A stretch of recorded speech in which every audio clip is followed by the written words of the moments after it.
Chapter 17 of First Chronicles. Interesting stuff the Lord made me aware of this time as I read, and I just pray that the Lord will bring back to memory what it was. Right at the very beginning of the chapter. Okay, first David, of course, prays for the building of the temple that Solomon was to build, and that's what God set straight. He tells Nathan, or Nathan, what he wanted to do. So David expressed, not in prayer to the Lord, but to Nathan. So the Lord answers the prayer through Nathan, or Nathan. But here's some stuff that made me wonder. He's talking about his son. Now, I know this is also expressed in the Kings, this same passage and what's mentioned here, and I don't know if it's going to cover it, the sin of David with Bathsheba. Makes me wonder, did God ordain this and mention this before the sin with Bathsheba? Actually, that was in Samuel. 2 Samuel 11 is where it mentions that sin. I know that because in 1 Kings 11 it talks about Solomon's sin. So it's just interesting, both in the 11th chapter, one in 2 Samuel, one in 1 Kings. David's sin in 2 Samuel 11, Solomon's sin in 1 Kings 11. But, once again, did God ordain this promise about the building of the temple before the David and Bathsheba incident? Something certainly to keep note of, to study. There was another thought as I read down through. Also, I will ordain a place for my people Israel, and will plant them, and they shall dwell in their place, and shall be moved no more, neither shall the children of wickedness waste them any more at the beginning.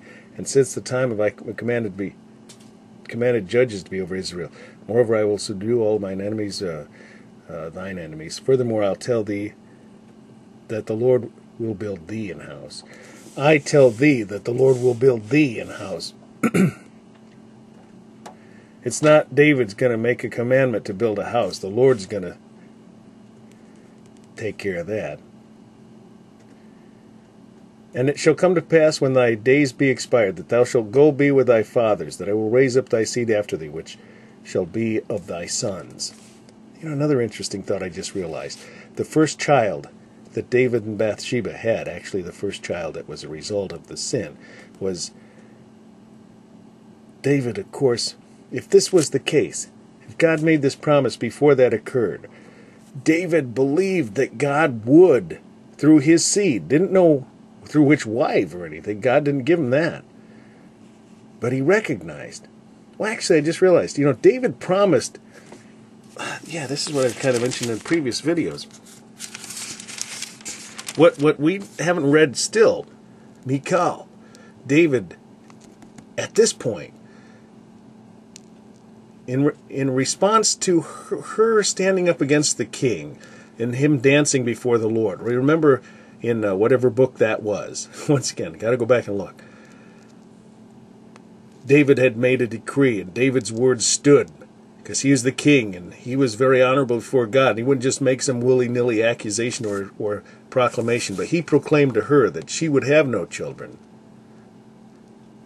Yeah, that's the tough response I was talking about in previous videos. Oh yeah? Well, guess what? You ain't going to have any more kids. That was his response to her standing up against him and saying, oh, I'm sure your concubines were very pleased to see you dancing the way you were. Or whatever she said, or whatever, your handmaidens or whatever. And he said, you'll be childless the rest of your life. Phew, man. Okay, so then with that knowledge, now all of a sudden David knows that she's out of the picture, okay? Of course, he had Abigail, his wife also. But when David and Bathsheba had that first child, and David washed his face And God put himself back in, remember, David was mourning for the child. And then when the child died, David washed his face and ate. And they all marveled. They're like, hey, whoa, you know what? But then there was also that great proclamation that David said in response to that. I shall go, he can't come back to me, but I shall go to him. And what that meant was that David was saying, I'm going to see him again. I'm going to see that baby again. I'm going to go to heaven when I die, as that baby went. Another thing that's cool about this, Psalm 127, except the Lord build the house, they labor in vain that build it, except the Lord keep the city, the watchman waketh but in vain. Read the little header for that chapter. It's Psalm 127. In fact, if I find it here while I'm trying to flip along, I'll show you what it says. Can't show the people on live stream because they're not seeing what you're seeing on YouTube. So that's a reason for me to bring up the fact that those folks on live stream, head on over by Family Bible Time on YouTube sometime and see what I'm going to show here. Psalm 127. And I'm not even going to state what it says. And this will be the end of the video. There's another thought in chapter 17 that I wanted to present, but I'll just have to look it over and see if I should make another video.